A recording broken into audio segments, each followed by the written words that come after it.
Okay, hello, and how is everybody doing? So my name is Brian, and I'm from Malaysia. I am going to talk a little bit about some of the Chinese languages of Malaysia. So first things first is because Malaysia is a very linguistically diverse country. So I know a lot of you have been asking me about Austronesian languages and languages spoken in the smaller, for example, Austroasiatic languages in central Malaysia. But today we'll talk about the Chinese languages because I think it will lead into the Polyglot conference in Taiwan because a lot of the languages they are connected with those in Taiwan, and I will explain why.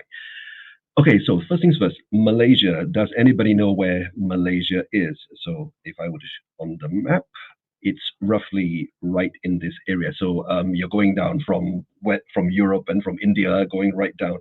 Basically, Malaysia is located between like the South China Sea on one side, the Straits of Malacca on the other, and on the other side, in near the Philippines, the Sea of Sulu, the Sulu Sea. So we are actually at a very, very important area because in ancient times, if you wanted to go from India to China, you would have to go through the Himalayas and cross the mountains, and it's very dangerous and very few people survive. The easiest way would be to go by sea. And where do you end up? Well, you come across into the Straits of Malacca, you see on the map, in through what is now Malaysia and Indonesia, basically, and go up into China. So it's a very comfortable, relatively easy journey. And it's because of that the region has always been a crossroads, linguistically, culturally, in terms of religion, everything you have, everything. We like to say Malaysia is truly Asia, and I think in a way it is. Because of obviously you have native populations who speak different languages, and you have also immigrant populations who are very, very long established in Malaysia. So it's a very diverse place. Now, if we look at the linguistic situation, a lot of the native languages in Malaysia, not all of them, a lot of them are Austronesian.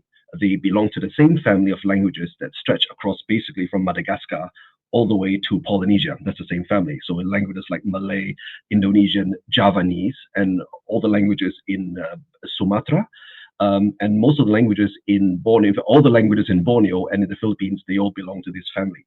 And so they include, of course, Malay, Achinese, Javanese, Balinese, etc. A lot of these languages, especially in now Malaysia and Western Indonesia, have been, like I said before, because of the trade routes, people coming in from India, going across, and from China, going the other way, they have been highly influenced, particularly by Indian culture. So a lot of the languages have words. Even today, Malay, Indonesian are heavily influenced by Sanskrit. That's number one. And then subsequently, in the Middle Ages, after that, the next largest group of traders to come into the area were from the Middle East, specifically from the area of the southern Arabian Peninsula, so the Hadrami and the area between Yemen and Oman and that area. And so because of that, we have the arrival of Islam. Well, there were several ways in which Islam was brought into Southeast Asia. This is one of them. This, of course, means that the languages like Malay and Indonesian became highly influenced by. I will use the word Malay Indonesian, but some would argue that they are the same language. Some say they're not. So I'll be very neutral and say Malay Indonesian. So Malay Indonesian have been again after it's think of it as a linguistic onion. So you've got layers and layers of influence, like English. So you have the layer with Austronesian. Okay, that's the oldest part of the language. You have a layer that is from Indian languages, primarily Sanskrit, and also from Dravidian languages like Tamil. And then you've got another layer which is Arabic. And then you've got more from European languages, blah, blah. So it goes on, and a bit of Chinese in the middle. So this is basically what the Malay Indonesian language is. The the languages, especially in the western part of Indonesia and Malaysia, now, of course, many of them have become highly influenced by Arabic. So Malay also adopt a lot of Arabic words. You can see it in basic words. Salamat pagi, the word salamat is salamat, or if in plural, is actually from Arabic. And then the colonial era, which is, of course, the 17th, 18th, 19th century onwards, going on to the earliest 20th century, was when the Europeans were coming in and squabbling and fighting over Southeast Asia. That was when you have words coming in from English or Dutch, especially in Indonesian, there's Dutch, and also before that, Portuguese. And except, of course, the Philippines, where there's a lot of Spanish influence. So again, this is during the colonial period. So because of that, again, like I said, it's really a linguistic onion skin, basically. So yes. All right. So let's look at the Chinese languages. Now, the thing is this: the languages of Malaysia. We can break them into roughly three main groups, roughly 3 or 4 main groups. The largest number of speakers are the indigenous languages together. So we have Malay, right? What we call Bahasa Malaysia, which is like Bahasa Indonesia, it derives from the language of Riau, the Malay dialect spoken in the southern part of the Malay Peninsula and the islands into eastern Sumatra. So that is basically the start of the beginning of the Malay language, what you call it. It began in that area. But then Malay is also closely related to other languages. There's Iban, which is a close relative of Malay spoken in Borneo. So the northern part and to the east of west, west of Borneo, there are large Iban populations who speak a language related to Malay but not exactly the same. And of course, you have other languages that are further off. So the Kadazan Dusun language is actually grammatically closer to Philippine languages, but again, it's part of the same family, and Bajau, etc., etc. In central Malaysia, there are languages that are actually a lot of minority languages. We call Orang Asli languages. Many of them, not all, but many of them are Austroasiatic. So they are related to Cambodian, Vietnamese, and some of the tribal languages in India. Okay, that's another group. Okay, and most Malaysians have no idea about them. They know that they exist, Orang Asli exist, but what kind of language they speak, well, that is a very interesting topic and something that we should study more, actually. Okay, so now going into the more recent population, the people who came in after the establishment of the Austronesian and Austroasiatic languages. What happened is the largest number of we'll go by population. So Chinese are the next largest ethnic group. About 20%, 21% of the population of Malaysia is Chinese. And the most common Chinese languages you will hear, besides Mandarin, which is becoming increasingly common, is the Min dialects, Minnan especially, the Yue dialects, so the Cantonese and Hakka. So these variations of this, and we will go into this because these languages, China being China, especially the southern part of China, is very linguistically diverse. So we have languages. Even the Min group has like 4 or 5 different groups within them that are not mutually intelligible, and each group has multiple dialects, and so it's very complicated. The same with Cantonese, the same with Hakka. So we'll look at this later on. Now, Indian languages, the most common is Tamil. So Tamil from South India, to the southeast. And there are actually 2 sort of main dialects. The majority you speak something very close to central Tamil, so around Madurai, the central part of Tamil Nadu, so very close to standard Tamil. The Malaysian Tamil is relatively close. The slightly more divergent one that is different is the Sri Lankan Tamil, which is also spoken, but not as common as the one from India. And also other communities that speak other languages, Malayalam, Punjabi, Telugu, Gujarati. All these languages are either Dravidian or Indo-European. All right, but you have to know that the Indian community in Malaysia goes back a long way. I mean, the recent wave that came, just like the Chinese, primarily in the 19th century and earlier 20th century. But before that, 2,000 years ago, there were already ethnic Indians coming in, possibly Chinese people coming into Southeast Asia to trade and to do business and all that. So the influences have been here for a very, very long time. There's a big Gastarbeiter. I like this word. If you speak German, you know what a Gastarbeiter is. Basically, people who are foreign workers from other countries in Asia, Southeast Asia primarily, and also from Bangladesh, Nepal. So you've got a lot of Filipinos, a lot of Indonesians, definitely people from Myanmar and Vietnam, etc., who work especially in, for example, in manufacturing. People who work in jobs, low-paying jobs in Malaysia, increasingly are foreigners. And finally, we've got at least 2 Creole languages that were spoken. We've got Baba Malay, which is a form of Malay that's been highly influenced by Chinese. This is a very interesting language. And you have what's called Cristang, which is a Portuguese Creole. And it is, and in fact, it used to be mutually intelligible with the Creole spoken in Macau, the Portuguese in Macau. So it's a very interesting topic as well. Okay, so let's look at the Chinese languages. So the Chinese language of Malaysia. So this is a view from a temple near my house, by the way, in Georgetown. You should take a look if you come here. Doing a little bit of tourism as well for Penang. Okay, so now the Chinese languages in Malaysia. Where do they come from? So I say about 21% or so of the population of Malaysia is ethnic Chinese, which means that 1 in 5 people in Malaysia will be Chinese. So it's a very big population. But they all come from the 99% or more of the Chinese in Malaysia. They descend from the 4 southern provinces. So if you look at the map, you see where Taiwan is. Taiwan, you see Fujian. And going down in the area surrounding Hong Kong and Macau, that's Guangdong, and down Hainan. And then a little bit, a smaller minority come from Guangxi to the west. So it's the 4 southern provinces. These are where the majority of the Chinese in Malaysia come from. Okay, so yes. And then we'll look at the history. Okay. So the oldest records, we have found evidence of like Chinese pottery and all this in during the first century AD in Borneo. So the Chinese had been coming, for a long time, small groups of Chinese traders, and all these things for a long time. But the large scale one began probably around the 13th century, the first big one that we know of. And it was caused primarily by the Mongol Empire. Oh, yes. So there was a Chinese expedition sent by Kublai Khan, who was the emperor of China and a big chunk of Asia and Europe and part of Europe as well at that time, who wanted to invade Java because he hated the king of Java. So basically, he sent an expedition of his Chinese. Remember now, Kublai Khan and his court were primarily Mongolian, but they had of course people from other nationalities serving them.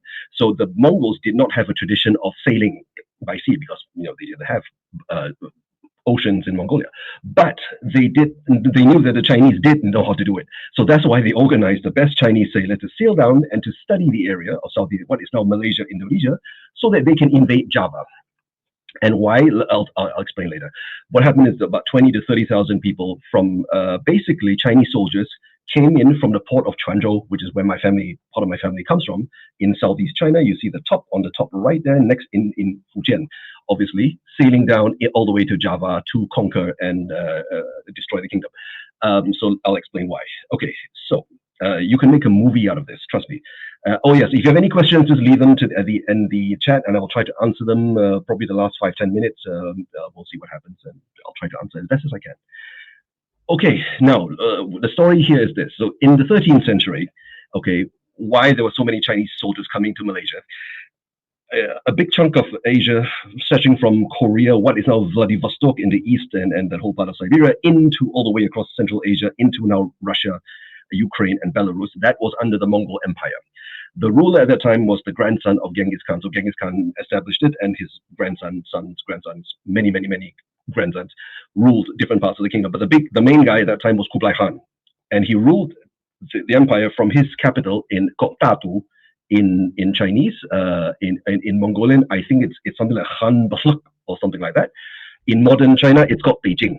So in Beijing, that's where he ruled his part of the empire. I mean, nominally he was the ruler of the whole empire, but his brothers and cousins was squabbling over the other parts, especially on the European side. So anyway, to make matters interesting, okay, at the same time, the people in Russia and Belarus and Ukraine today, right, they were all, those days, they were part of one single, I guess, ethnicity in those days, from the 13th century. They were struggling and being tortured by the Mongols and suffering. We on China and Southeast Asia were going through the same problem, the Mongols again. Basically, Kublai Khan was the Donald Trump of his era. He wanted everybody to, the people in the surrounding countries, all the kings and rulers, to bow to him and bend the knee and send him attacks. So he, like a lot of very rich and powerful men, he wanted more riches and more power. So he started sending envoys, his ambassadors, to neighboring countries, all the way down to Vietnam and into what is today Malaysia, Indonesia. That's when he met, his ambassador unfortunately encountered the king of Java, specifically the area of East Java called Singasari. I've written down there in Javanese script. You can see that it's a very strong Indian influence.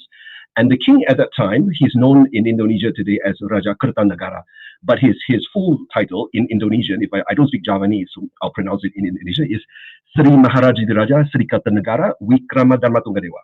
Okay, you say that 10 times, and I'll probably give you a prize.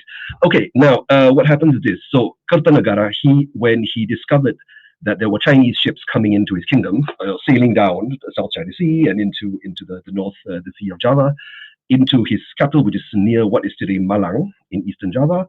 The Chinese ships, these big ships, landed, and then the Chinese envoy came in and marched to his palace and demanded to see the king. And I assume they were using some interpreter because, I'm guessing. And what happened was they told the king that, okay, the great Khan wants you to bow to him, submit to him, and pay a tax of I don't know how much every year. At which point, of course, the Kertanegara was absolutely furious. He ordered the Chinese ambassadors to be arrested and tortured. He had their ears cut off and their faces burned with hot iron, and then send them back to China, of course, alive. And so when Kublai Khan saw them, he lost his temper, was furious, and he wanted to basically destroy Java. Send an army to kill the king and destroy that part of Indonesia, what is today Indonesia.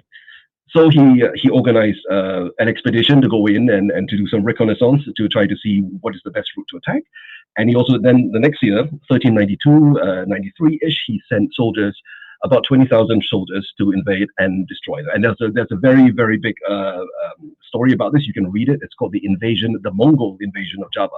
But it's called the Mongol invasion because Kublai Khan was the king. But in fact, most of the crew were Chinese.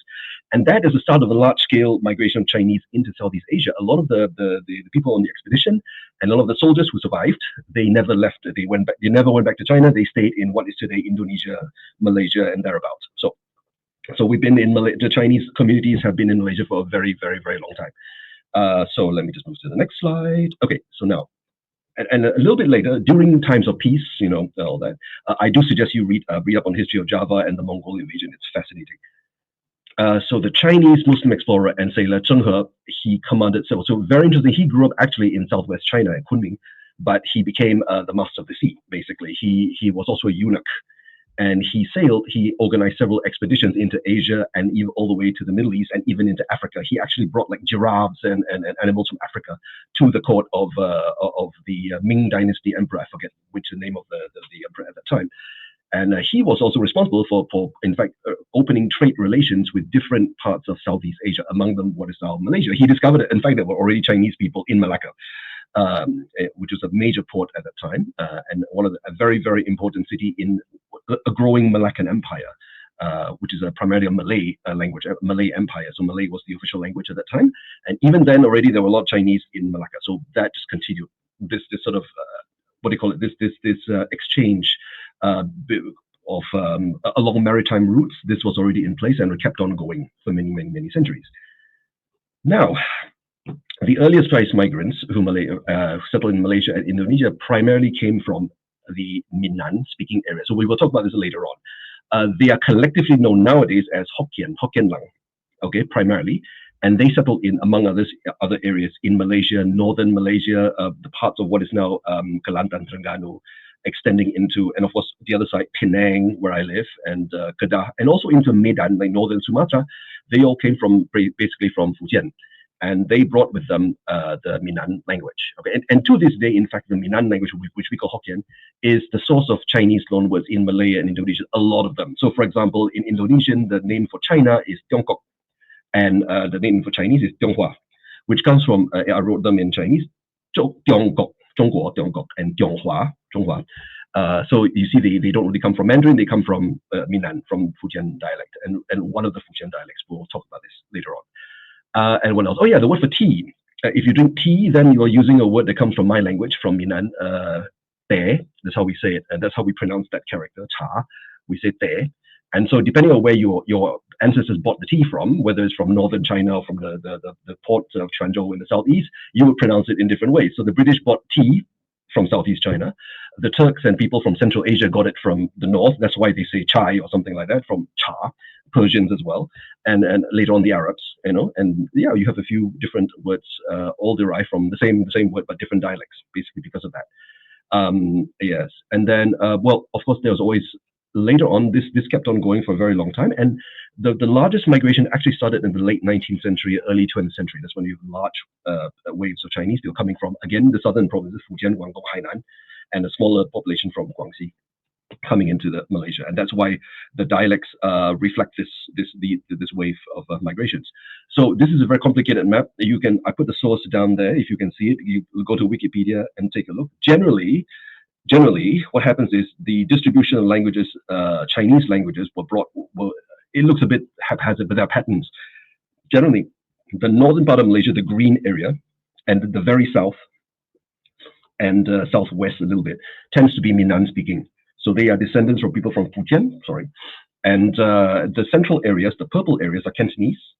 Generally there are exceptions. And then on the east coast, the blue areas are Hakka, Kejia speakers. Now, what happens is this: even within areas like Cantonese area, there are pockets of people who speak other dialects. So it's like a patchwork. It's not like one area has one major dialect. But generally, the thing is, the trend is in Malaysia, most Chinese are polyglot. They would speak many, many, many different languages. We call them dialects, but all these are probably different languages. So, for example, a person might grow up speaking Cantonese in Penang, but on the streets he will speak Hokkien. And going to school, he might learn English and Mandarin and Malay. So, 5, 6, 7 languages is not unusual in Malaysia. So yeah, especially among the Chinese community, right? So you can see this, and so the trend is to speak the majority language of where you live. So it doesn't matter where you're from, your family comes from. If you live in Kuala Lumpur, mostly you might be Cantonese, you might speak Cantonese as well. If you're in Penang, you might speak Hokkien. If you're in Sarawak, depending on which city you are, you might speak Hakka, you might speak Fuzhou, or you might speak Hokkien as well, Minnan as well, depending on where you live. Again, and that's all based on the geography rather than where your family comes from, right? So, and this is interesting, but this also caused a lot of language shifts to occur. We'll talk about this later on. Okay, now let's start with the majority, the biggest language community, which is the Hokkien people. Now, we call it Hokkien, but when I go outside Malaysia, I never say Hokkien, I would say Minnan, because when you say Hokkien language, Fujian Hua, people will ask you which one, because there's so many languages and dialects in Fujian.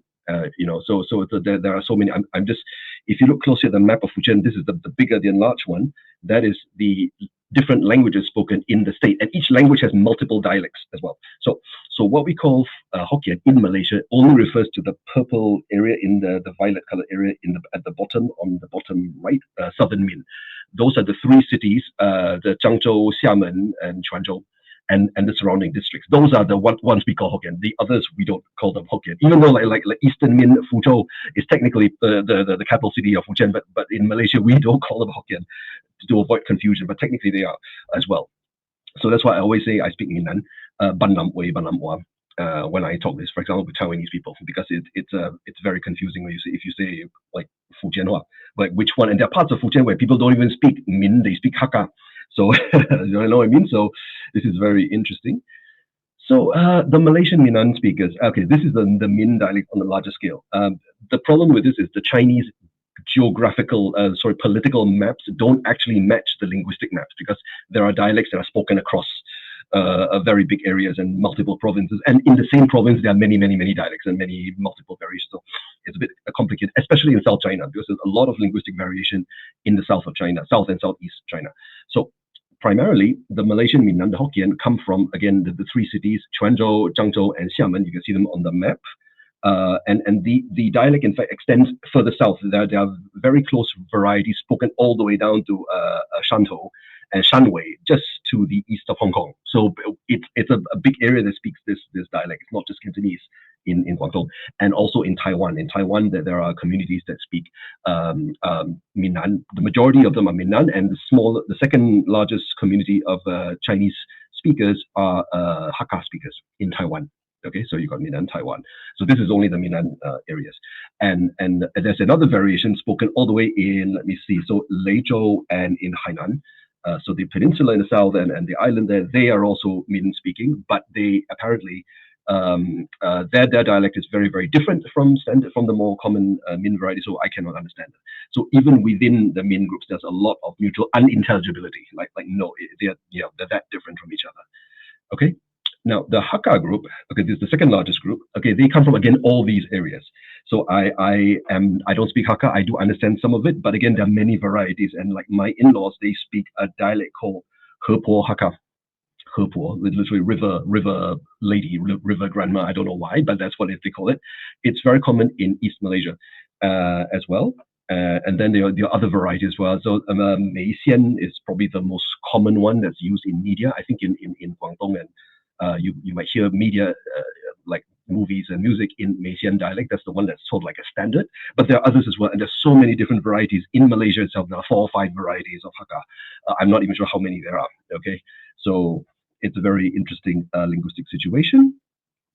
And then most of the Hakka speakers are actually in East Malaysia, but there are also groups in West Malaysia. So it's very spread out, and with different varieties, different dialects, and not all of them are mutually intelligible as well. And then the third largest is Cantonese. Now, Cantonese is interesting because the Cantonese in Malaysia comes primarily from the area, if you can see on the map, between Foshan, Guangzhou, that area. So that's why it's very close to standard Cantonese, but there's some peculiarities in Malaysian Cantonese.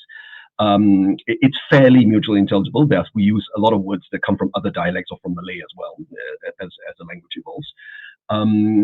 it is very commonly spoken in Kuala Lumpur and the bigger towns in central Malaysia. So because of that, it is very, very influential. A lot of Chinese Malaysians understand Cantonese, even though they're not Cantonese. They don't live in a Cantonese area because of it. And of course, you have all the mass media and the movies and the music from Hong Kong that helps to spread the language as well. So there are a lot of people in Penang who don't speak Cantonese, who are not Cantonese, but who understand it because of they like watching Jackie Chan movies, for example. So that kind of thing, and you have this in different level or different ways, different combinations all over Malaysia. So this is interesting. There is, I guess I don't really speak Cantonese very well, but if any questions, we can talk later on. I'm just going to finish, go to the end of the slide, and the last 10-15 minutes we can do any Q&A session if you like. Okay. Now, the final bit is Mandarin. So increasing remember, the Chinese languages were all from South China. There was no Mandarin was not spoken natively in Malaysia. It was actually a language that was taught in schools, but only from the beginning of the 20th century. My grandmother was she was born in probably the 1920s, 1930s. She was the last generation to learn to read Wenyan, classical Chinese, in Hokkien pronunciation, Minnan pronunciation. So she actually learned to read the dialects of Confucius and all that in Minnan pronunciation. Because after that, the next generation, there was all the school started teaching Mandarin. And in fact, she didn't even go to school. Her family, they could afford to get a tutor to come and teach, especially the girls, because women didn't really go to school in ancient China, in the old days in China. So, but she was educated because they had a tutor who would come from Fujian, who would come all the way to their place in near Kuala Lumpur. Not from China, but he moved to Malaysia, and he started teaching my grandmother the dialects of Confucius and the other classical texts in Minnan pronunciation.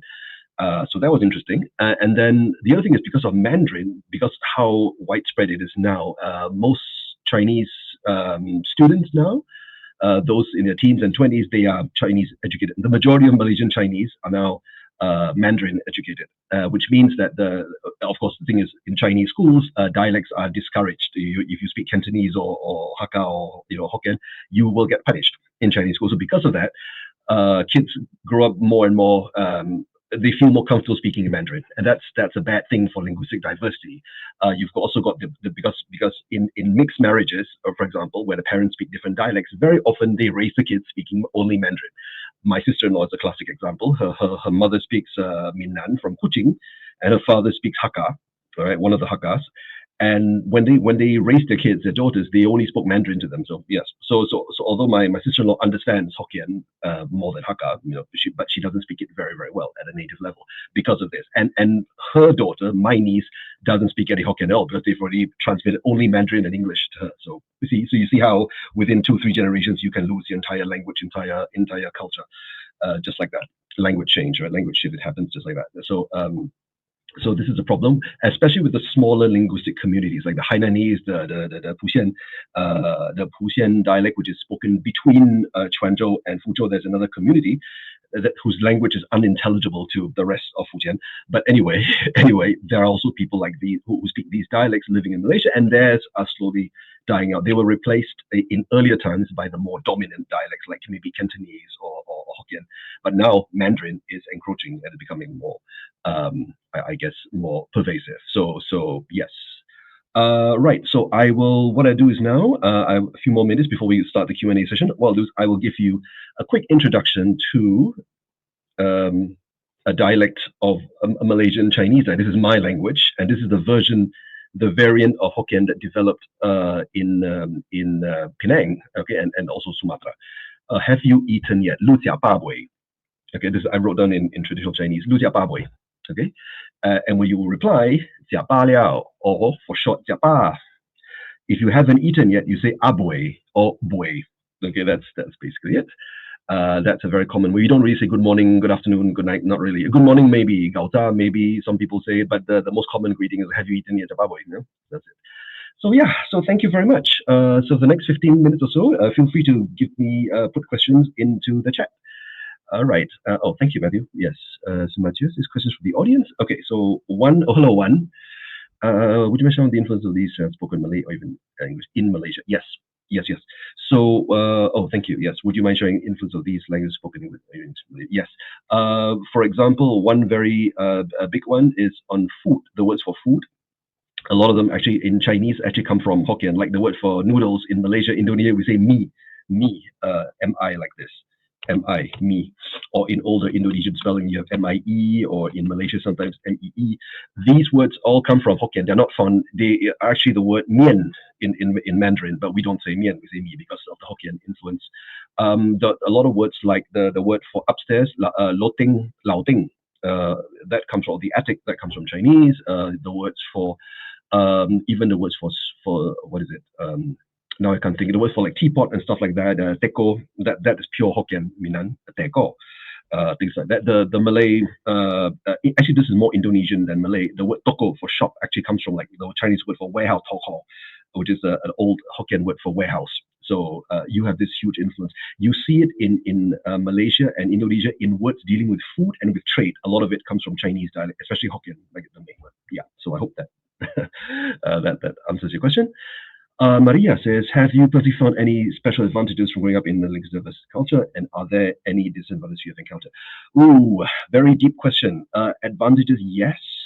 I found it when I was traveling for work. I found it very easy to talk with people from different parts of China, especially South China, because we shared, I worked for a company for a while that imported tea from different parts of the world, and we went to a trade fair in Guangxi, and that's when I met a lot of people from Fujian, and I heard the different languages, and I realized, okay, there's more diversity than what we. That's when I started studying more into the different. Okay, then that made sense, and it was very interesting to connect with people from Taiwan. I have a lot of friends from Taiwan. We share very similar culture because, again, from our origins, Taiwanese. Majority of Taiwanese are Minnan speakers as well, so they come also originally from Fujian. And no advantages as far. I'm just going to move my computer a little bit. Don't mind me. I'm sorry.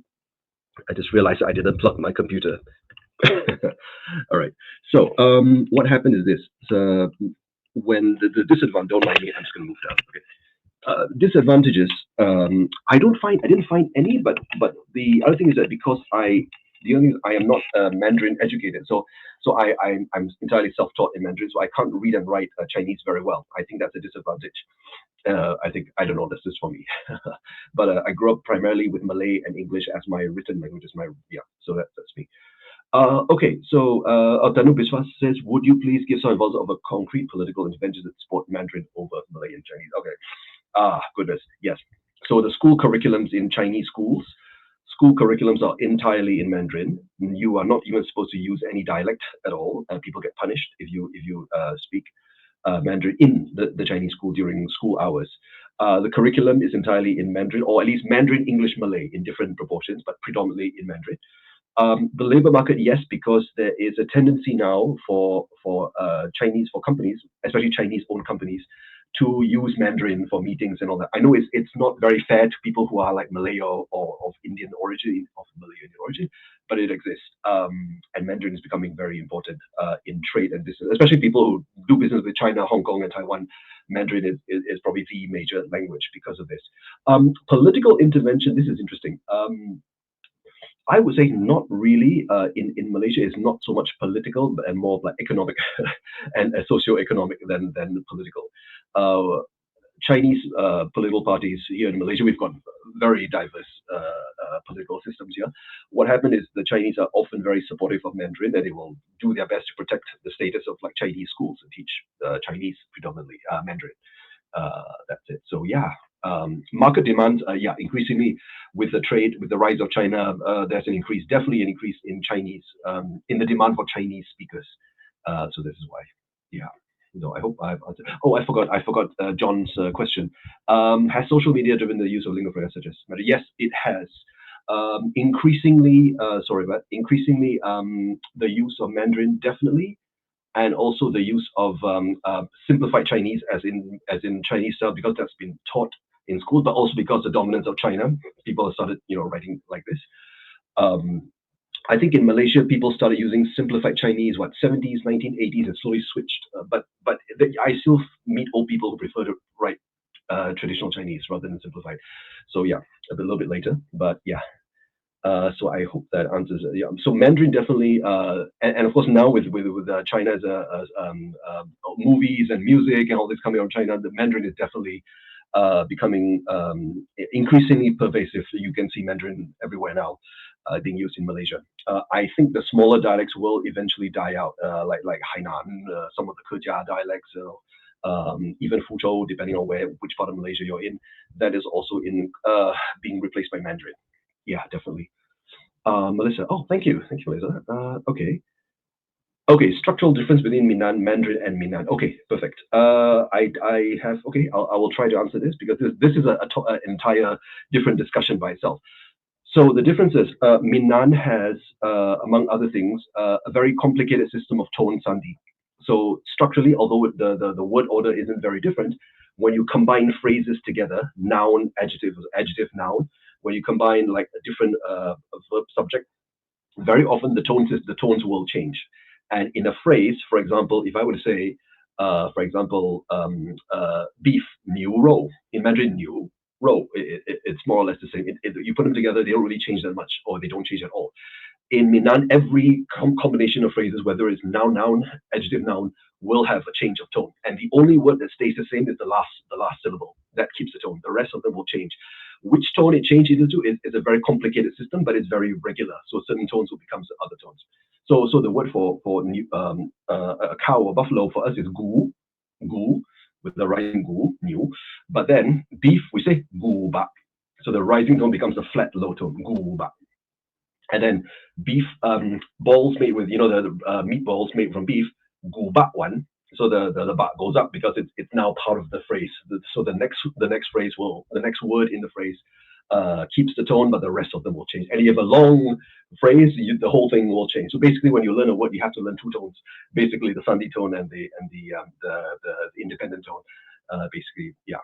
So native speakers don't even notice, but for learners, yes, I can tell when somebody is Cantonese because when they learn Minnan, they never get the tones right at the beginning, so they always mess up the sandhi tones, pretty much in Malaysia. What else? The Mandarin has some words for Chinese characters with different pronunciations. Some words can be pronounced in one way or another, right? Yin hang, the hang, and the xing, you can pronounce it in slightly different ways with slightly different function. Now in Minnan, most words are like that. So we actually call it's more like literary and colloquial pronunciation. So a word one character usually has two pronunciations, very, very consistently. And which one to use is complicated because in theory, the literary would be used for ordinary, when you normal things, and then for abstract things, you would use something like the literary pronunciation. But it doesn't really, like for example, the word for big, big, we have two pronunciations. We say tua or tai, depending on which. So you say that thing is very big, this is very big. But a high school for university, you can say tua o. This is more common in Malaysia, but in Taiwan, you can also say tai hak. So tua o tai hak, they are the same word. So one is literary, one is colloquial, and the usage often can be regional. It can also be other functions, the other factors as well.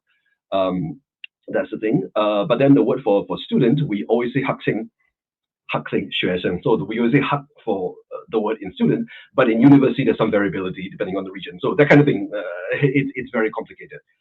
Usually people, again, I have Cantonese friends who just get it all messed up, never get it right. Yeah, so for names of people and places, very often, not always, very often, it's in literary pronunciation. And then after that, you have colloquial pronunciation for a lot of things. Very often, the colloquial pronunciation may also be survivals from pre-Chinese vocabulary. So for example, the word for people, we say lang, ren, we say lang, but that word might actually be something else. But then when it's used in a phrase, especially in a word like private something, the word like su jin, we say jin. Okay, your life, ransom, human life, jin sing. Okay, we say jin and not lang because of this. So the one is more literary, technical vocabulary. Literary vocabulary tends to be more literary, and then the other stuff is colloquial generally. But there are often exceptions to the rule and all this. It's definitely more complicated than Mandarin. Definitely, yeah. So in Malaysia, it's very common for Minnan speakers to pick up Cantonese quickly, but not the other way around. I mean, they do, but yeah. It does this in my experience, and it's maybe because of this. Okay, thank you, Matthew. No more questions for now?